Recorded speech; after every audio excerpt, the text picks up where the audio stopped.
have never seen a conversation where everyone in the room is right and wrong at the same time. Jillian Michaels did Julie B, where it was 1 versus 20 body positivity movement people. It was a very interesting debate. And you already know it is going to get messy, because when you put fitness people in a room and body positive people in the room, it becomes a situation where it's about facts versus feelings. And as y'all know, I have been on both sides of this conversation, so we're not going to pick sides. We're going to look and see and break down what each of them are saying and what matters in real life. Turn me up. Doing right here. You guys, welcome back to my channel. My name is Kamonica, and my channel focuses on weight loss, accountability, and reactions. If you clicked on this video, I think you will enjoy some of my other content. So please be sure to subscribe, as well as check out my channel and see some of my other reactions. Welcome back, y'all, to Thick Tea. So as you guys know, I used to be 491 pounds and I got all the way down to 187 pounds. So I can understand both sides of this conversation. So I first think that some of y'all will probably be a little surprised about some of my views and some of my takeaways from this debate. This is how I've always felt. But I am a huge advocate. I'm a huge advocate for plus size people, because I know the struggle and I know that it is not as easy as most people think it is. So I've never connected with the body positive movement, especially when it comes down to weight loss. A lot of times to me, the movement felt like it was like shifting like self-acceptance to avoiding accountability. And I just don't think that that helped out in the long run. Y'all have never ever seen a video, whether it's on whatever platform ever, and y'all will never, of me advocating for the body positivity movement. And again, I completely understand like motivating yourself, telling yourself you're beautiful, not even listening to the naysayers. I completely understand that. But again, there has to be a balance, right? Loving yourself, accepting yourself as you are, but also trying to improve yourself. And I feel like that the lines were very blurry in the body positivity movement. I felt like it became like an excuse to not lose weight, right? And then also, the reason why I say that as well is because it was so many people, YouTubers, TikTokers, that was all body positivity, love yourself this way, don't worry about the naysayers, don't worry about this. But as soon as GLP-1s hit the market, they jumped in. And ain't nothing wrong with that. Nothing wrong with it at all. But I am on the side of most fat people don't want to be fat. And that's just true. And that's just how I feel. Let's dive into this debate, y'all. Hi, I'm Edie. Nice to meet you, I'm an Edie. eating disorder therapist. I'm going to do my best to not use the O word because I find it pretty offensive. So I'm going to use fat-bodied as we talk. Okay. Do you understand why people find it harmful and triggering? Overweight and obese is literally just having too much body fat. It has nothing to do with the quality of the person. Yeah, I agree with you on that. So we're coming in hot, y'all. I was tickled by like the terminology. When I was big, I felt away. I'm not even gonna sit here and sugarcoat it. 500 pounds, walking down the street, someone say, "Oh, she fat as hell," or "she fat as whatever." Yeah, I'm insulted. I hate that word. I don't really like the word obese, and not for the reasons that y'all think.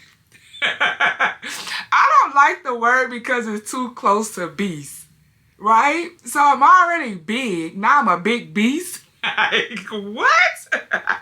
That's the only reason why I don't like that word. Other than that, it's a medical term. Like, it is what it is. So I think the conversation can be a little bit silly, but it also, those words can be very, very insulting. It's all about how you use it. It's inherently unhealthy to have excess body fat, yes. Okay, where are you getting that information from? Oh, okay. There are dozens of MRT trials that show having excess body fat. Dozens is causal, not correlated. No, that's not true. There's no disease that just fat-bodied people get. I didn't say that. So something that I found very interesting, it was probably the most interesting thing in this whole debate for me, is where they were saying that there's no medical diagnosis that stems from being overweight. And I found that very, very interesting. I kind of went down that rabbit hole, and that's true. But, you know, doctors can say things like, you know, you're overweight because, you have diabetes because you're overweight, you need to lose weight. And that's not necessarily true, and that's not necessarily false. You know, again, there's no medical diagnosis that says these things come from being overweight, but my thing is, when people lose weight, why does those things seem to go away or not be as severe? Right? So I just found that part to be very interesting. And honestly, you know, every time, I've told y'all this before, every time I went to the doctor when I was morbidly obese, you know, doctors would always tell me everything that I had going on, whether it was my toe hurt, my knee hurt, my head hurt, my throat hurt, everything was because I was overweight. So to hear that statement, I was just kind of shocked by that, because doctors will just make you feel like your body is the issue, when a lot of times it's not. And a lot of times it is. There's just no real medical diagnosis. I am here to talk to you about is the fact that people in fat bodies are irreparably harmed going into the medical system every single day because of the term, the O word. So that's what you want to litigate? Yeah. Okay, that's not the claim, though. The idea that fat-bodied people are inherently unhealthy is, I believe, incorrect. You're wrong. No, I'm not wrong. There's a robust amount of data. I'm not wrong. Okay, so let me finish the thought. You can't look at. And let me finish the Let me thought. finish my thought first, Okay, please. sure. You can't look at a person's body and tell whether or not tell their health status. Do I believe that bigger bodies are inherently unhealthy? Wow. Wow, that is a statement. Wow. Whew. Oh my goodness. I will say my thoughts is this. I was exactly 491 pounds at 25 years old. I am now in my 40s. If I was 491 pounds right now in my 40s, my knee already cracking, popping. Okay? I cannot even imagine having almost 300 extra pounds on me right now as I sit here, being in my 40s. I cannot imagine what that would do, how I would feel, how I would get around. I had a hard time getting around at 25 at 491 pounds. I actually feel like I probably would be bedbound, but thank God I lost the weight when I was a bit younger. Going back to what I just said a minute ago, I do think that, again, I cannot diagnose anything, right? But I do think that having a lot of body fat or extra body fat does cause problems, whether it's medical problems, whether it's physical problems, whatever it may be. And I am on the side that if you are 500 pounds and you lose 300 pounds, your body will love you for it. You will feel different. I can't say you will be any healthier, on the inside. If you have, medical conditions, I can't say that they will go away. But do I think, or have I seen it get better for people? Have I seen it get better for myself? Absolutely. So there are so many people, y'all, that are on the internet that has lost 100, 200 pounds, and they're no longer taking their diabetic drugs or whatever drugs that they were taking. They're no longer taking those medicines. So I have never, honestly, I've never seen anyone that has lost a lot of weight and they're now sicker. It just normally doesn't work that way. And that's just a fact, you guys. It just normally doesn't work that way. Be significantly more prone to all-cause mortality. For me, Intentional weight loss fails 95 to 98% of the time. So what tell is me why, though? You would probably know this better than me. Because weight is not an individualistic pursuit. You narrow it down to this idea that it's causal, like that they're just not trying hard enough. But that is... I didn't say that. It's multifactorial, unquestionably. A lot of people lose weight. The problem, right, is that they put it back on. Are we in agreement? Yes. Okay, great. So she stated that weight loss fails 95% of the time, and I'm almost positive that that number is incorrect. But let's just say that that is true, right? Let's say for a moment that's true. And I would say the only reason why that's true is because most of the time people choose unrealistic diets. And that's just a fact. First off, y'all know I kind of talk against the word diet or diet. That's why I always said my weight loss journey, because it is a journey. A diet normally is just a fad, something that you do for a week or two, right? And a lot of people that are 500, 600 pounds, eating 5 to 10,000 calories a day, most of the time they cannot wake up on a Monday and go down to a 1,200 calorie diet. And that is why they fail. They might do that for a day, a half a day, 2 days. And now they're back up to eating 5,000 to 6,000 calories again. And I feel like most people fail on weight loss journeys or diets rather, because they choose unrealistic eating habits. And if you're happy with it, I stand on 10 toes down, that we are not pretending that but this there's is healthy okay. at any size. There are absolutely elements and aspects of the movement that do put that messaging into the universe. I've had those debates. You've said? I've had numerous I want debates with to- people who are body positivity activists that try to tell me that they can be healthy at any size. And it's just not the case. And I disagree with that. So Jillian said you cannot be healthy at any size. And I kind of agree and kind of disagree with that, right? I do feel like me right now, I'm still overweight, you guys. Y'all know I gained like 60 pounds back. I've always tittered, after I made it to my goal, I tittered between like 215 and 230, 235, and then I gained like 60 pounds, right? And based on all my labs and based on everything my doctors say, I'm pretty healthy, even though the world look at me as being obese. I do feel like there's a fine line between saying any size, right? If we look at people that's been on like 600-pound life, that's bed bound, that, have, a bunch of medical issues, a bunch of, boils, cysts, lymphedema, is that healthy at any size, right? I do feel like that there's a point where we have to be realistic and say, okay, this is truly unhealthy. So no, I don't feel like you can be healthy at any size. But I also don't think that just because you're fat, you're unhealthy either, right? Just because you're 200-300 pounds, that doesn't necessarily mean you're unhealthy. A lot of things you have to take into consideration. Everybody is different. Everybody is different. Can I give you an example so you'll understand it? Okay, there was a kid that I worked with. Okay. On Biggest Loser. He's 18 years old. Okay. He shows up with his dad, Ken. They both lose like 100 pounds. They go home, and they're visiting their family. It's the holidays. Doors fly open, and there's mom. And mom starts crying.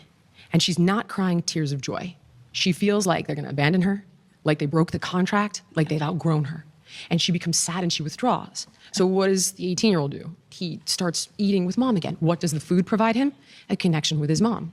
So y'all, Jillian Michaels was on, I think, The Biggest Loser. She might have been on a bunch of other ones, but either way, she was giving an example about a young man that came onto the show and he lost weight.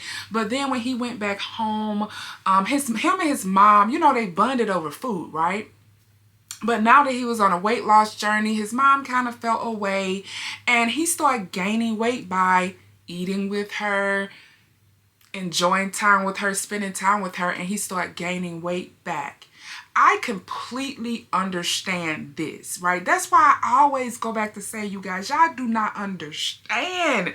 Being fat is a whole situation. It is a whole thing. When I was younger, even into my early adulthood, my mom would encourage me to lose weight, put me on diets, help me. But at the same time, she knew that I loved certain foods, certain snacks, and she would buy them for me. And they were unhealthy. And that's just a fact, right? So do I blame my mom for being overweight? Absolutely not. But I absolutely understand wanting to make the person around you happy, wanting to make your kid happy, wanting to see the smile on your kid face. And also, you guys, I grew up in a time where nutrition facts was what? What is a nutrition? Like my family I never read a nutrition fact, right? My mom probably never read a nutrition fact until we were older. So we grew up in a time where we knew these foods were unhealthy, but we didn't understand all of that. And I feel like that's a lot of what's going on right now in the world, especially with these young parents, I just feel like that is still a thing. People don't understand nutrition. People don't understand that 3,500 calories is a pound. People don't understand it, and they're just eating and they're enjoying life. As y'all know, everything surrounds food. Birthdays, weddings, graduations, funerals, Friday night, hang out with friends, Netflix and chill, everything. I can't probably name 10 things that you would do that does not involve food, whether it's at the beginning, middle, or end. You go to the movies. We're going to dinner after. Are you going to dinner before? We're going to the park. Are we going for a picnic? Everything is about food. And why people can't understand that and understand why people are overweight and are obese, especially people that really don't have the willpower, why people can't understand that, I don't understand. And those same people that judge people that don't have the willpower to push away from the table, they have other addictions. A social media addiction where you have to get on the internet every single moment of the day. A drug addiction. Smoke weed every day. I separated the two. I don't think weed a drug. Alcohol. Or other things that you have.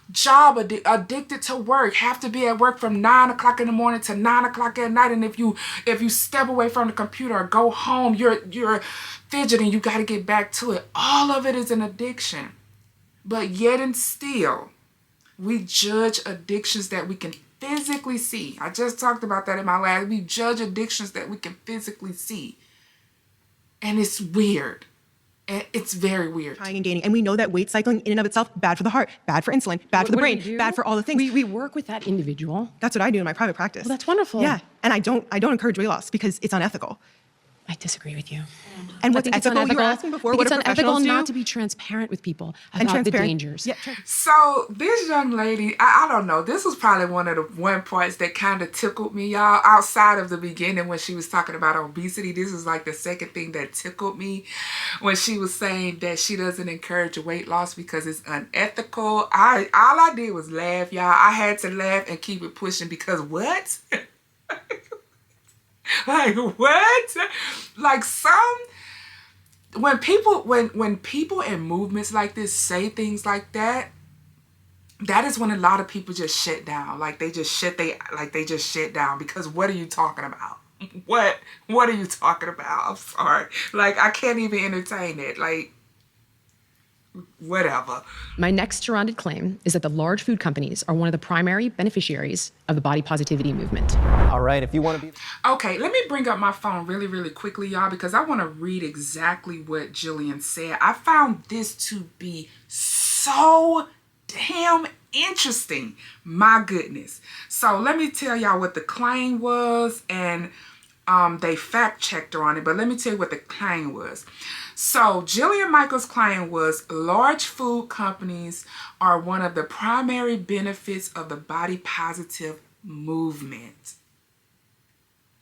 And when she first said it, my mind went somewhere else, but as they had a conversation, I was like, oh, interesting, right? So Jillian was saying that all of these body positive movement people, especially on TikTok, they are backed by the food industry. So the fact check was this. They said a joint investigation by the Examiner or the Examination and the Washington Post reviewed over 6,000 Instagram and TikTok posts from 68 registered dietitian influencers and found that many had financial ties to the major food and beverage companies. The report found instances where sponsored content was not clearly disclosed and where anti-diet messaging appeared along industry-funded promotions. Y'all, when I saw that, that was one thing in this whole debate that I was just like, wow, right? Wow, but I can actually understand that. I can actually see where they're benefiting, right? Because if you have nutritionists, you know, a part of the body positive movement, okay, yeah, they're might be helping you out a little bit, but in the background, they're a part of the body positivity movement, and they're telling you, yes, you know, eat this, eat that, but love yourself. If you don't lose the weight, love yourself. It doesn't matter, whatever they be saying, right? I can see where the food industry would back that. I can totally see where the food industry would back body positivity, because that is just encouraging people to stay heavy, to continue to eat their food. And of course, you know, skinny people eat too. A lot of skinny people eat just as much as a lot of big people. You know what I'm saying? But I can totally see that. And I found that to be very, very mind-blowing. Very mind-blowing that these food companies are backing the body positivity movement.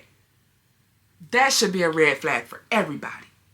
And when corporations say, like when corporations come out talking about you can be healthy at any size, things like that, like all of that is red flags, y'all. Everything about stuff like that is red flags.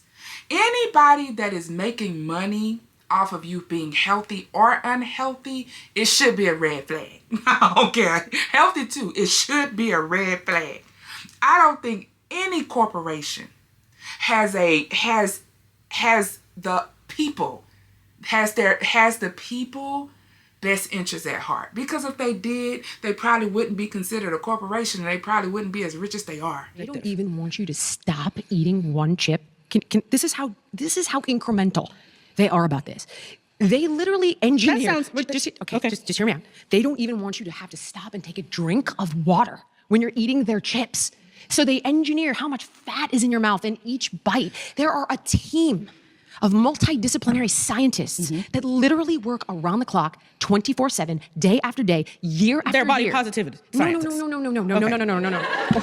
So this is the thing. Now, they had a really good conversation about, Jillian was talking about how corporations engineer food to be addictive, and we can go down a long rabbit hole about that, you guys. But yes, they do. Like, read some of these packages from yogurt, y'all, from yogurt to potato chips to everything. They have bioengineer our food, y'all.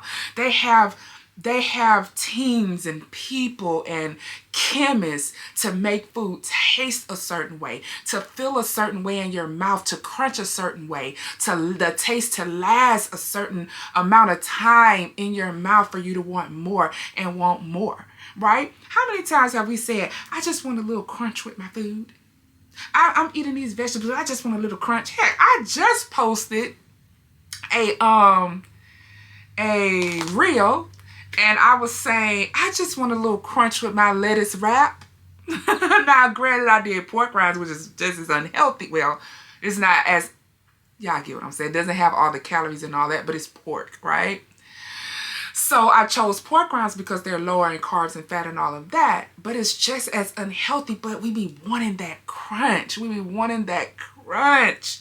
They engineer our food that way. Again, this is the reason why I understand why people are fat.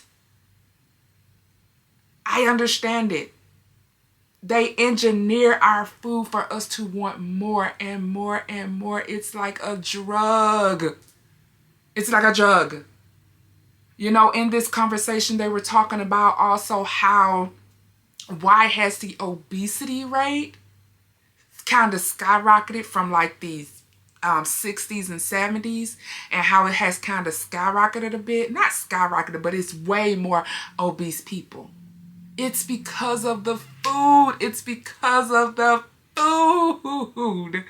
Not only just the chemicals and all of that in the food. Y'all, there's so much more different types of foods and sugars and salts out there than it was back in the, you know, the 60s and 70s and 80s. There's so many different things. Like, they were not dipping strawberries in sugar. They was not dipping watermelon in sugar. They was not dipping pizza in sugar. Look at the shine on these. Cheers.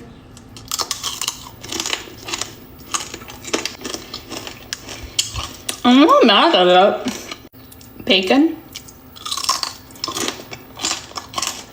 Candied pizza.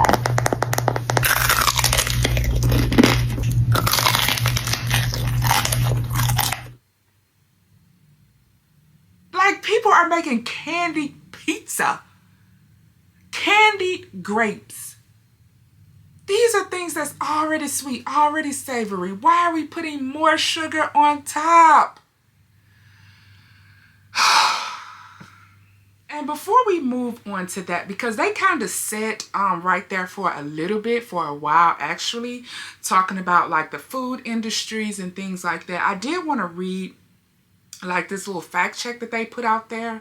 It says that food industries design many products to be highly palatable, y'all know this southern tongue, by optimizing sugar, fat, salt, and texture, which can stimulate the brain's reward system and encourage repeat consumption.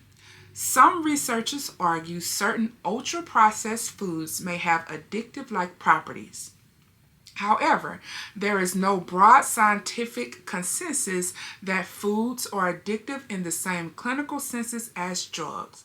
The term addictive is debated in medical research, and I completely disagree with this. Like, this is like a fact check that Jubilee did, but I disagree with that because there's research out there that sugar is more addictive than a lot of drugs.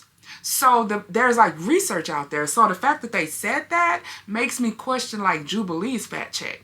I understand that like Skittles might not be as addictive as cocaine. You know, if I have a bag of Skittles, bag of cocaine, of course, you know, they probably gonna go for the cocaine. But as a whole, like sugar in itself, like the consumption of sugar every day in your body, it becomes addictive. It's something that you crave. If you eat sugar every single day and you eat a large quantity of sugar every single day, stop eating it. Stop eating it right now. And I document what your body go through. It's going to go through withdrawals like you were on drugs. The night sweats, the hots, the everything.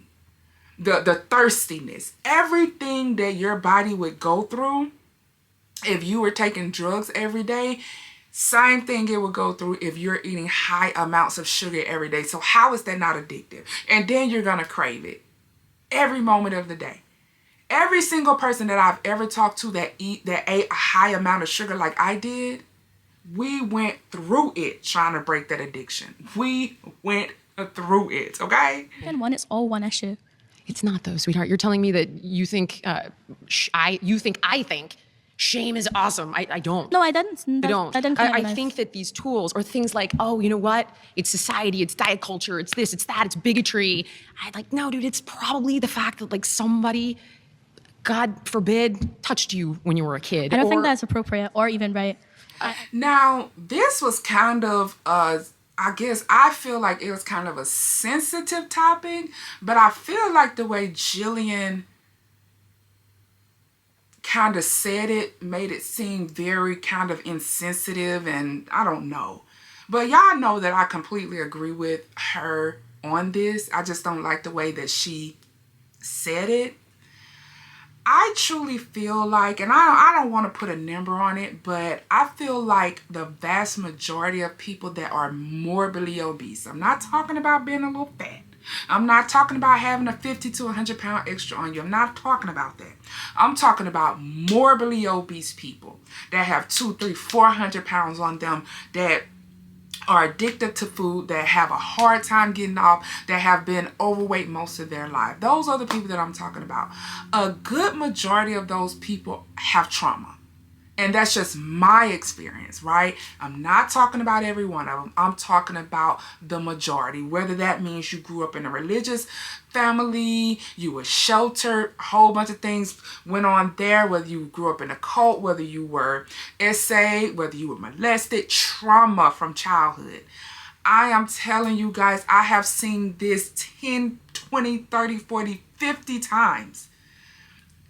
Almost every single morbidly obese person I've ever met, befriended, whatever, has trauma from their childhood. I don't know what that is. I don't know what that is about. All I can tell y'all is my experience. I grew up in a very religious household. I was sheltered. I was always in the house. I will not say that I was traumatized or anything like that. No one did anything to me. My mom protected me in every way that she could. But at the same time, I was sheltered. I didn't really have friends. My friends was of the religion, and we really didn't do much. It was just like, I was just always by myself in the house, bored. Couldn't hang out with the people in the neighborhood because they were people of the world, bad influences. So I was sheltered. I was sheltered in always by myself. And what did I do? I turned to food. I turned to food. I turned to food. I turned to food until I was old enough to understand what I did to my body. Right? I look at my body now, you guys, and I'm going to do a video because I told you I'm still going to be posting, like, you know, not necessarily vlogs, but, you know, content where I'm sitting down talking to you guys about me. I'm going to do a video coming soon about my body and how I truly feel about it now, because man, you know, so many of us have so many regrets in this life, but I threw my body down. Gaining all of that weight, you guys, I really destroyed my body, and I'm talking about on the outside. I really destroyed my body on the outside, from having huge arms that I had to get my arms cut to get all of that fat that was down there removed. This scar is forever. Y'all might get a tattoo, but the scar is forever, right? And to having to get a tummy tuck because of all the fat. Like, I destroyed my body because of food and because of being alone and being sheltered and not having friends and lonely. Like, man, the things morbidly obese people go through. If you've never been there, man. Well, the way I see it is that body positivity is actually the bridge between health experts and anybody else, really. Explain it. Because I think that if I go to a doctor, it should be empowering for me to talk about my body. Of course. However, when I usually speak to a health expert, it's really not. I'm really more just afraid that they're going to speak to me in a way that degrades my body and makes me feel that shame that you've mentioned. Shame is not a motivator. It really turns people away, whereas the body positivity movement teaches people to have the kind of confidence they need to make choices for themselves. There is nothing new under the sun, you guys. Like, this conversation, almost everything that these people talked about, I can relate to, or I've been there before, or I've heard somebody or somebody in my life or a friend has been through, right? So the whole conversation about not being comfortable talking to doctors, like, your doctor should be a safe place. It absolutely should be, you guys. It absolutely should be.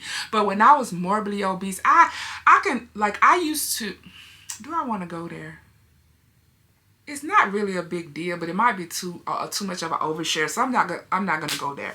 But I'm gonna just say this: I avoided doctors, right? Because I knew everything that I said, it was gonna go back to me being overweight. Matter of fact, I'm gonna tell you guys, I knew it was gonna be overweight. I bled for like 3 months, y'all. I bled. I did not want to go to the doctor. I thought it was just a period that just didn't go away. I was silly. I was in my early 20s. I might have been like 19, 20. Didn't tell nobody what was going on. I bled. And come to find out, I think I had like some cysts on my ovaries or whatever. The doctors gave me some birth control to kind of regulate it. And of course, they told me it was because I was overweight. And it probably was, y'all. It probably was, because guess what? After I lost all of that weight, I also stopped using perms. Y'all remember all of that happened at the same time. I started losing all of that weight when I got down to like 300 pounds. I won't say when I got to 300 pounds. When I started losing weight, probably after I lost about 100 pounds, I didn't have to take the birth control anymore. My cycle regulated, and the next time I had an ultrasound, which is probably after I lost like 200 plus pounds, those cysts had flattened out. They were still there, but they had flattened out. Ever since, honestly, you guys, ever since I lost all of that weight, my period has been on time.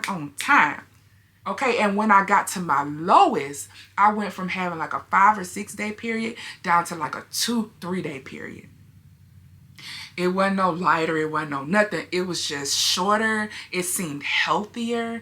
And even now, my periods are so freaking healthy, y'all. They are so healthy. They're so good. I also take ginger every single day.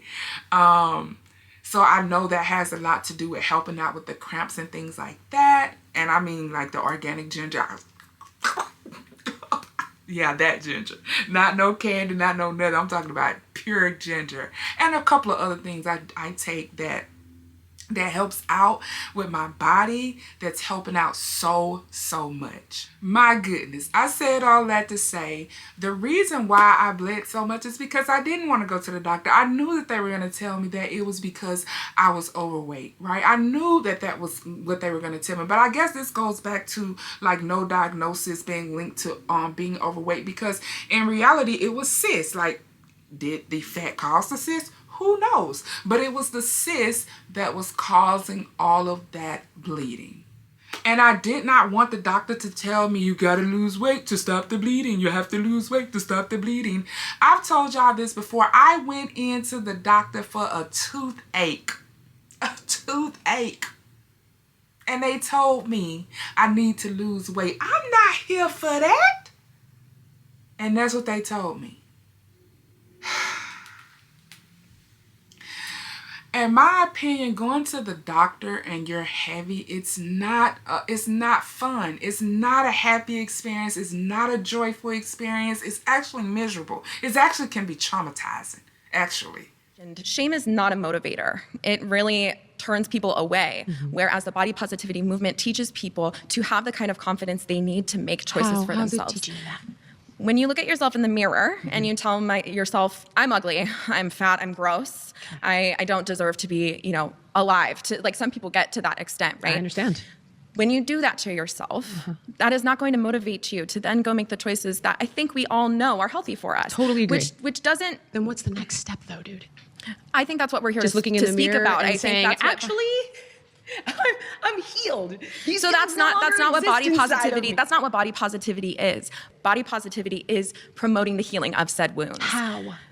By This is where I'm finding. telling you, it's an oversimplification. It's not though. Tell me because you're- how. Because How by is it telling- going to heal you? By telling looking people in the that- mirror and by saying, I looking no in the longer mirror think and so? saying these shameful things to yourself, Yes. you already know that it degrades you and you're not going to want to do the things that most Then people. what comes after deciding not to beat yourself up? We're both on the same page there.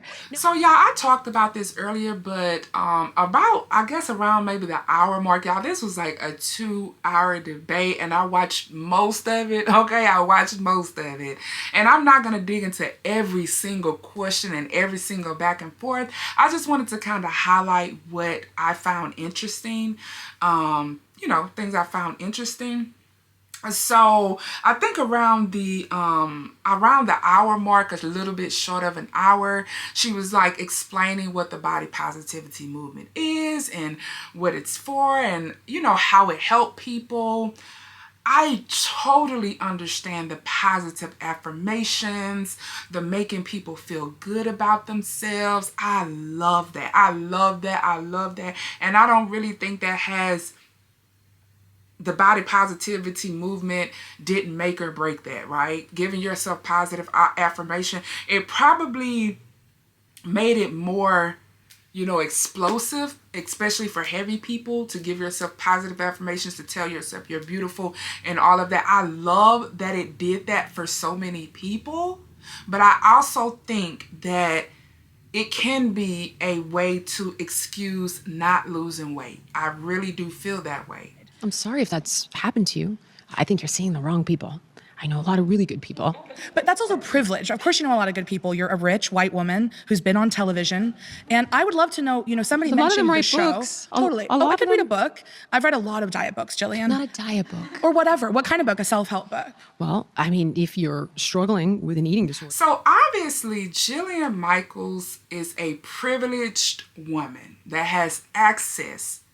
And just like a lot of privileged people, rich people, wealthy people, whatever, they look at it like, since they have access to a therapist, a nutritionist, a this, a that, and all of this, they feel like everyone does. They feel like everyone does. We see it so much in politics, y'all. We see it in just across the world where people come online and tell you, just go buy this, just go get, where I got the money from? Where do I have the money from, right?